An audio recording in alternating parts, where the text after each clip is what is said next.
Hello dear students, जो मैं आज आपके लिए टॉपिक लेकर आई हूँ that is ionization enthalpy which you already studied in class 11th। हम लोगों ने वहाँ चैप्टर में प्रॉपर्टीज ऑफ पीरियोडिक एलिमेंट पढ़ा है, जैसे कि हमारा एटॉमिक रेडियस है, आयोनाइजेशन एंथैल्पी है, इलेक्ट्रॉन गेन एंथैल्पी है, इलेक्ट्रोनेगेटिविटी है। सो जो मैं आज आपके लिए टॉपिक लेकर आई हूँ, one of the properties of the periodic element लेकर आई हूँ, that is ionization enthalpy. Okay, let's begin.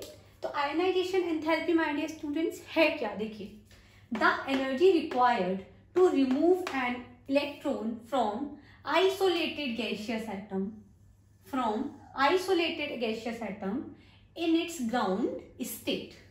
देखिए क्या कह रहा है वो हमारे आयोनाइजेशन एंथैल्पी के लिए कि हमें कितनी एनर्जी की जरूरत होती है, किसके लिए? आउटरमोस्ट इलेक्ट्रॉन को बाहर निकालने के लिए। किसमें से? आइसोलेटेड गैसियस एटम में से। किसमें से बच्चों? ये बहुत ज्यादा इंपॉर्टेंट वर्ड है, आइसोलेटेड गैसियस एटम। देखिए, अगर हम सॉलिड एटम की बात करेंगे तो क्या होगा? जो एटम में अगर सॉलिड स्टेट में होंगे तो फोर्स ऑफ अट्रैक्शन बहुत ज्यादा होगा, तो हम उस फोर्स को हम नहीं छेड़ना चाहते हैं, तो हम इलेक्ट्रॉन किसमें से अपना बाहर निकालेंगे? आइसोलेटेड गैसियस एटम में से। ठीक है, और वो एटम किस स्टेट में होगा? अपनी ग्राउंड स्टेट में होगा। तो इस एनर्जी को, जो एनर्जी हमें चाहिए इलेक्ट्रॉन को बाहर निकालने के लिए किसी भी आइसोलेटेड गैसियस एटम में से, उसको हम बोलते हैं आयोनाइजेशन एंथैल्पी। सो अगर हम रिप्रेजेंट करें इसको तो X आपका कोई भी एटम है, गैसियस स्टेट में है, हमने उसका एक इलेक्ट्रॉन रिमूव कर लिया, तो क्या बनाया इसने? हमारा X केटायन बना लिया। क्या बना लिया? X cation. अब देखिए मेरे यहाँ माय डियर स्टूडेंट्स, एक चीज यहाँ ध्यान दीजिए कि हमें एनर्जी की क्या है यहाँ पे रिक्वायरमेंट है, हमें एनर्जी क्या है यहाँ पे चाहिए। तो ये कैसी रिएक्शंस है? सारी की सारी हमारी एंडोथर्मिक रिएक्शंस हैं। कैसी रिएक्शंस है बच्चों? एंडोथर्मिक रिएक्शंस है। और एंडोथर्मिक रिएक्शन सारी की सारी ऐसी होती हैं, आपकी पॉजिटिव रिएक्शंस होती हैं। कैसी रिएक्शंस होती हैं बच्चों? पॉजिटिव। अब यहाँ पे हम ये पढ़ेंगे कि आयोनाइजेशन एंथैल्पी की आपकी basically unit that is kilojoule per मोल। इसकी जो बेसिक यूनिट है दैट इज किलोजूल पर मोल। आपको इसकी आयोनाइजेशन एंथैल्पी की यूनिट मिलेगी, या आपको एक और यूनिट मिलेगी इसकी, इलेक्ट्रॉन वोल्ट पर एटम। ठीक है, ये दो यूनिट बेसिकली होती हैं। कभी कभी क्या होता है, इन दोनों यूनिट्स में रिलेशन भी पूछा जाता है। तो बेसिकली जो रिलेशन है हमारा वो क्या है कि 1 electron volt per atom is equal to 96 kilojoule per mole. ठीक है, एक जो इलेक्ट्रॉन वोल्ट पर एटम में जो वैल्यू है वो कितनी है हमारी? 96 किलोजूल पर मोल। ठीक है, अब देखिए यहाँ पे हमने क्या पढ़ा कि हमारी जो एनर्जी जो हमें चाहिए अपने इलेक्ट्रॉन को रिमूव करने के लिए, किसमें से? आइसोलेटेड गैसियस एटम से निकालने के लिए, that is known to the ionisation enthalpy. अब देखिए, अगर एक और होती है आपकी सेकंड आयोनाइजेशन एंथैल्पी, वो क्या है आपकी? हमारे पास कोई भी केटायन आ गया, अगर हम इसमें से इलेक्ट्रॉन को रिमूव कर ले तो क्या बना लेगा? X2 positive plus electron. तो ये इसमें जो हमें एनर्जी चाहिए, किसमें से? अपने केटायन में से इलेक्ट्रॉन को रिमूव करने के लिए जो एनर्जी चाहिए, that is known to be the second ionisation enthalpy. क्या बोलेंगे बच्चों इसको? Second ionisation enthalpy. इसी तरीके से हम लोग थर्ड आयोनाइजेशन एंथैल्पी भी बोल सकते हैं, अपनी फोर्थ आयोनाइजेशन भी एंथैल्पी बोल सकते हैं। तो हम इन सबको सेकंड, थर्ड, फोर्थ ना बोल के हम यहाँ पे क्या वर्ड बोल देंगे? Successive ionisation enthalpy. क्या बोलेंगे बच्चों? Successive ionisation enthalpies. ओके, यहाँ पे जो सबसे ज्यादा पॉइंट इंपॉर्टेंट है दैट इज, क्या इंपॉर्टेंट है यहाँ पे कि जो हमारी सेकंड आयोनाइजेशन एंथैल्पी होगी that is always higher than first ionisation enthalpy. Clear है? और सेकंड से भी ज्यादा जो हमारी एनर्जी ज्यादा होगी वो किसकी होगी बच्चों? थर्ड आयोनाइजेशन एंथैल्पी की। तो हम बोल सकते हैं कि जो सक्सेसिव जो हमारी आयोनाइजेशन एंथैल्पीज होंगी वो हमेशा अपनी पहली वाली आयोनाइजेशन एंथैल्पी से कैसी होंगी? ज्यादा होंगी। It is a very very important rule, सबसे ज्यादा इंपॉर्टेंट रूल है पूरी आयोनाइजेशन एंथैल्पी में। अब बच्चों देखिए यहाँ पे क्यों है ऐसा। देखिए हमने यहाँ से जो अपनी फर्स्ट आयोनाइजेशन एंथैल्पी से जो हमने अपनी एनर्जी इलेक्ट्रॉन निकालने के लिए जो एनर्जी लगाई, हमने वो किस में लगाई है बच्चों? पेरेंट एटम में लगाई है। और यहाँ हम किस में से लगा रहे हैं? कैटायन में। तो जब कैटायन में ऑलरेडी इलेक्ट्रॉन्स की कमी है, अगर हम और उसमें क्या होगा अपने कैटायन में जो आउटर मोस्ट जो आपका इलेक्ट्रॉन होगा और जो न्यूक्लियस होगा, उन दोनों के बीच में फोर्स ऑफ अट्रैक्शन कैसा हो जाएगा? बहुत ज़्यादा हो जाएगा। तो जब भाई बहुत ज़्यादा इलेक्ट्रॉन और आउटर मोस्ट इलेक्ट्रॉन और न्यूक्लियस के बीच में अट्रैक्शन ज़्यादा है, तो उस अट्रैक्शन को कम करने के लिए आपको एनर्जी भी ज़्यादा देनी पड़ेगी। इसका मतलब क्या है? जब एनर्जी ज़्यादा देनी पड़ेगी तो आयनाइजेशन एंथैल्पी कैसी हो जाएगी बच्चों? ज़्यादा हो जाएगी। यही रीज़न है कि जो सक्सेसिव आयोनाइजेशन एंथैल्पीज होती हैं वो हमेशा अपनी पहली आयोनाइजेशन एंथैल्पी से कैसी होती हैं? ज़्यादा होती है। कैसी होती हैं बच्चों? ज़्यादा होती है। आई थिंक ये क्लियर है यहाँ पे। अब देखिए यहाँ पे जो हम अपना नेक्स्ट टॉपिक पढ़ेंगे वो क्या पढ़ेंगे कि factors on which ionisation enthalpy depends. I think ये टॉपिक यहाँ तक आपको क्लियर आया होगा। सक्सेसिव आयोनाइजेशन एंथैल्पी और बेसिक आयोनाइजेशन एंथैल्पी क्या है। नाउ वी विल स्टडी कौन कौन से फैक्टर्स हैं जिन पे आपकी आयोनाइजेशन एंथैल्पीज क्या होती हैं? डिपेंड करती है। क्या करती हैं आपकी? डिपेंड। देखिए सबसे पहला जो हम फैक्टर यहाँ पढ़ेंगे that is size of atom. क्या पढ़ेंगे हम लोग? Size of atom. कि एटम साइज ऑफ एटम पे किस तरीके से आयोनाइजेशन एंथैल्पी क्या होती है आपकी? डिपेंड करती है। क्या करती है आपकी? डिपेंड। देखिए मैं यहाँ पे एक टॉप टू बॉटम अपने ग्रुप 1 एलिमेंट का ले रही हूँ अपना सिंपल, जैसे आपकी हाइड्रोजन, लिथियम, सोडियम, इसके बाद क्या है आपका? हाइड्रोजन, लिथियम, सोडियम, और क्या है आपका इसमें यहाँ पे? पोटेशियम और रूबिडियम। आपको पता है जो हाइड्रोजन है इसका general configuration outer configuration 1s1 है। लिथियम का क्या है आपका? 2s1, सोडियम आपका 3s1, पोटेशियम आपका 4s1 और रूबिडियम आपका बच्चों 5s। क्लियर है? अगर मैं यहाँ पे न्यूक्लियस और आउटर मोस्ट इलेक्ट्रॉन को ड्रॉ करूँ तो क्या होगा? देखिए ये न्यूक्लियस है, ये इसका शेल है और शेल पे खाली एक इलेक्ट्रॉन है।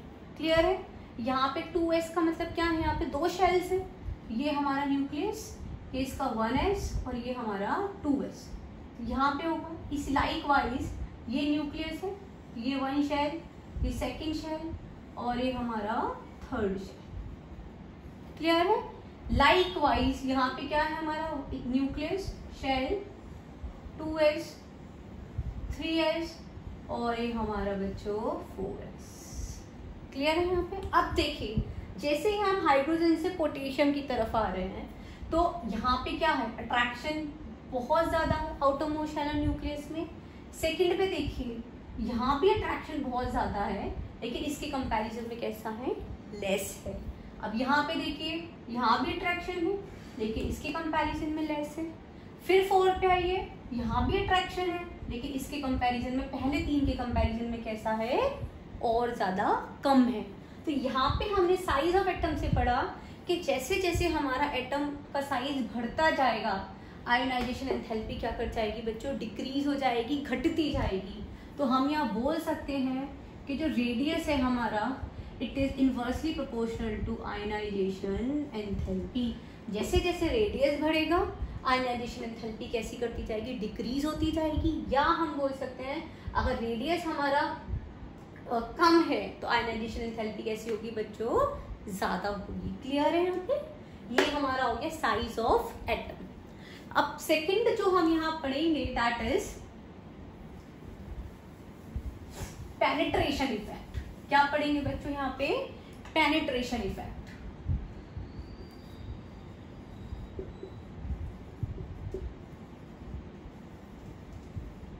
देखिए पेनिट्रेशन इफेक्ट से हम क्या समझते हैं?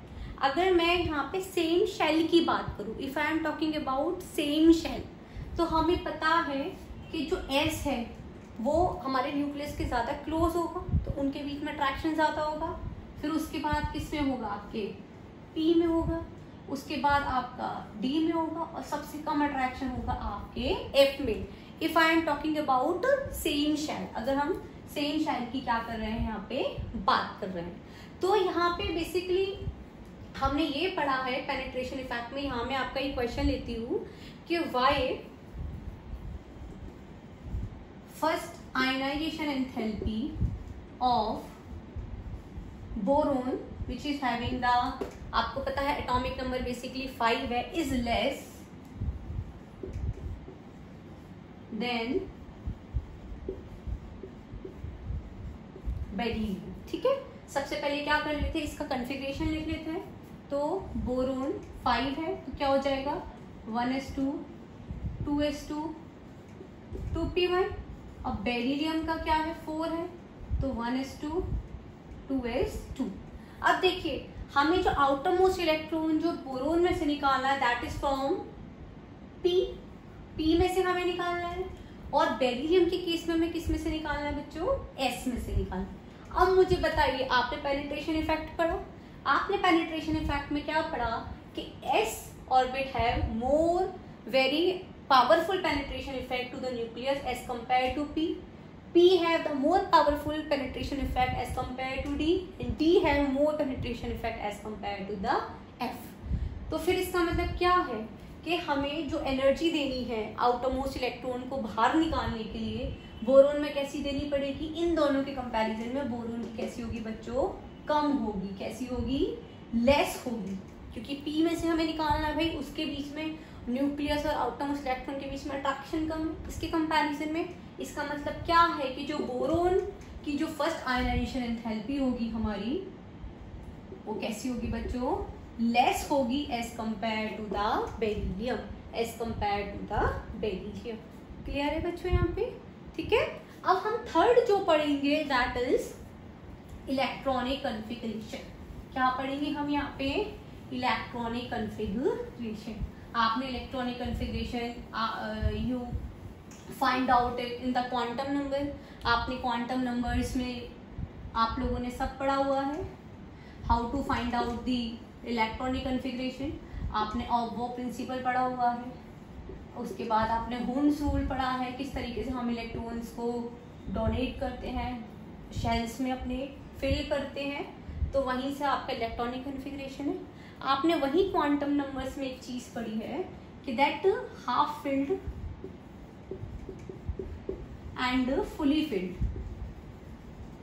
जितने भी आपके हाफ फिल्ड और फुली फिल्ड ऑर्बिटल हैं ये क्या है, सबसे ज्यादा स्टेबल हैं। कैसे हैं बच्चों, सबसे ज्यादा स्टेबल हैं।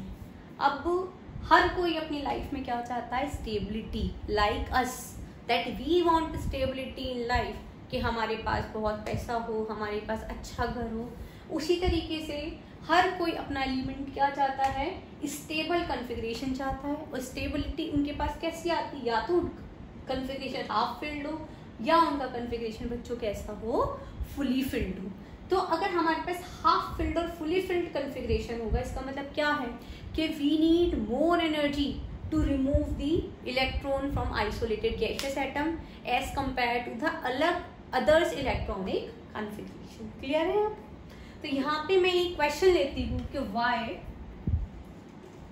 first ionization enthalpy of nitrogen which is having atomic number 7 is more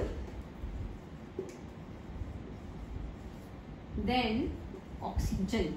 oxygen के कंपैरिजन में जो नाइट्रोजन है, नाइट्रोजन का आयनाइजेशन एंथैल्पी ज़्यादा क्यों होगा। देखिए नाइट्रोजन हमारा कैसा है बच्चों, 7, the configuration is 1s2 2s2 2p3। Oxygen कैसा है बच्चों, 8 है, 1s2 2s2 2p4। अब यहाँ पे ध्यान दीजिए P की कितनी कैपेसिटी है, P हैविंग द 3 डिवाइडेशंस, और सबसे ज्यादा मैक्सिमम इलेक्ट्रॉन्स इसमें P में आपके 6 आ सकते हैं। ठीक है, अब now here P having the 3 electrons, P के पास कैसे इलेक्ट्रॉन्स है बच्चों, 3 इलेक्ट्रॉन्स हैं, विच इज एग्जैक्टली हाफ। इस वाले केस में नाइट्रोजन कैसे में है, बिल्कुल स्टेबल कॉन्फ़िगरेशन में है। अगर वो स्टेबल है तो we have to give more energy to remove out the electron from this nitrogen.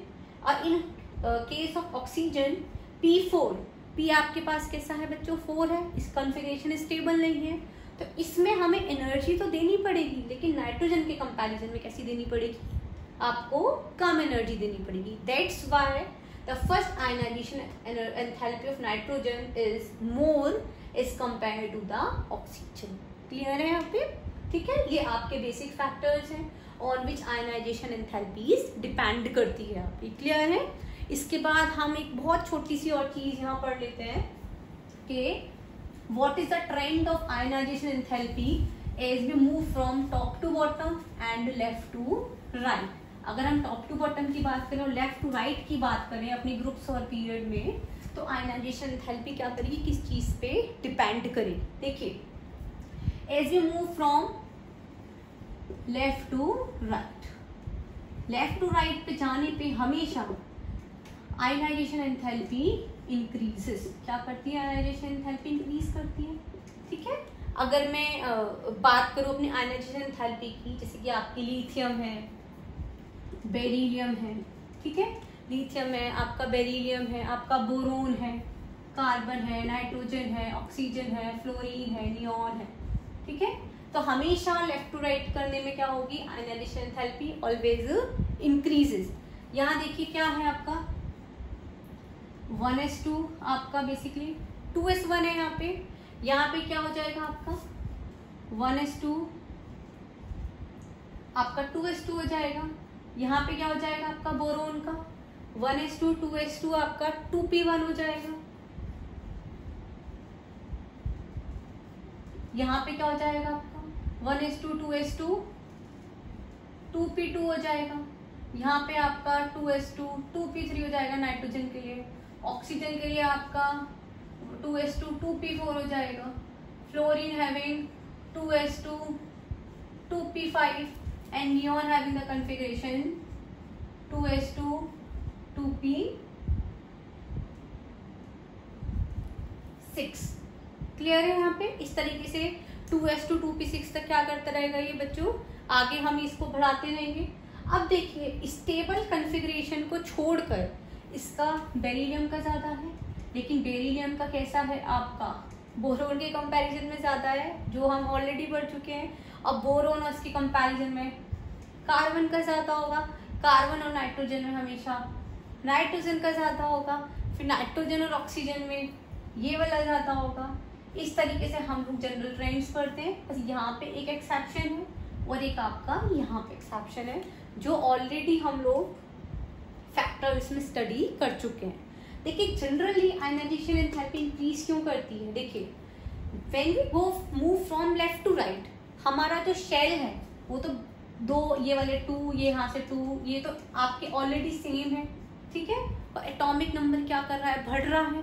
Atomic number बढ़ रहा है तो हम बहुत सिंपल बोल सकते हैं कि हमारा जो इफेक्टिव न्यूक्लियर चार्ज है, जो हमारा इफेक्टिव न्यूक्लियर चार्ज है वो भी क्या कर रहा है, इंक्रीज कर रहा है। इफेक्टिव न्यूक्लियर चार्ज इंक्रीज कर रहा है तो आपके न्यूक्लियस और आउटरमोस्ट इलेक्ट्रॉन में अट्रैक्शन बढ़ता जा रहा है। If attraction is increasing which means that you have to give more energy, you need more energy to remove the electron। आपको एनर्जी ज्यादा देनी पड़ेगी क्योंकि एक ही शेल्स में इलेक्ट्रॉन बढ़ रहे हैं, अट्रैक्शन बढ़ रहा है। इसकी वजह से क्या हो जाएगा बच्चों, आयनाइजेशन एंथैल्पी भी हमेशा क्या करेगी, इंक्रीज करेगी। क्या करेगी बच्चों, हमेशा इंक्रीज करेगी। क्लियर है यहाँ पे पॉइंट। और when we move from left to right, अगर हम लोग अब लेफ्ट टू राइट पढ़ लिया, now we will study top to bottom. अगर हमारा टॉप टू बॉटम के बारे में बात करें तो ionisation enthalpy always decreases. Always क्या करेगी बच्चों, डिक्रीज करेगी। जैसे मैं आपको एग्जांपल लेके बताती हूँ। आपको यहाँ हाइड्रोजन है, आपका लिथियम है, ठीक है, फिर सोडियम है, पोटेशियम है, rubidium. If we write the configuration, अगर मैं यहाँ पे इसमें सिंपल कॉन्फ़िगरेशन के बारे में बात करती हूँ, 1s1, आपका 2s1, 3s1, 4s1 और आपका 5s, which we already studied in the size of atom. देखिए इसमें क्या है आपके, as atomic number increases, shells are also increases. Shells क्या कर रहे हैं, यहाँ पे 1 है, यहाँ पे 2 है, यहाँ पे 3 है, यहाँ पे 4 है, यहाँ पे 5 है।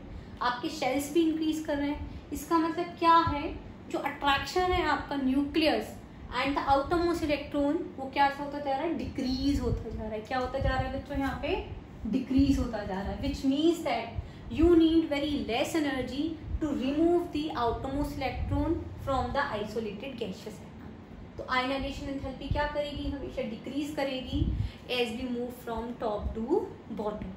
आई थिंक ये आपको क्लियर समझ में आ गया होगा। If you find any difficulty, if you find any question कि आपको क्यों आयनाइजेशन एंथैल्पी डिक्रीज इंक्रीज क्यों कर रही है, just right that in the comment section. अगर आपको मेरा वीडियो पसंद आया तो just like, subscribe and share. Thank you.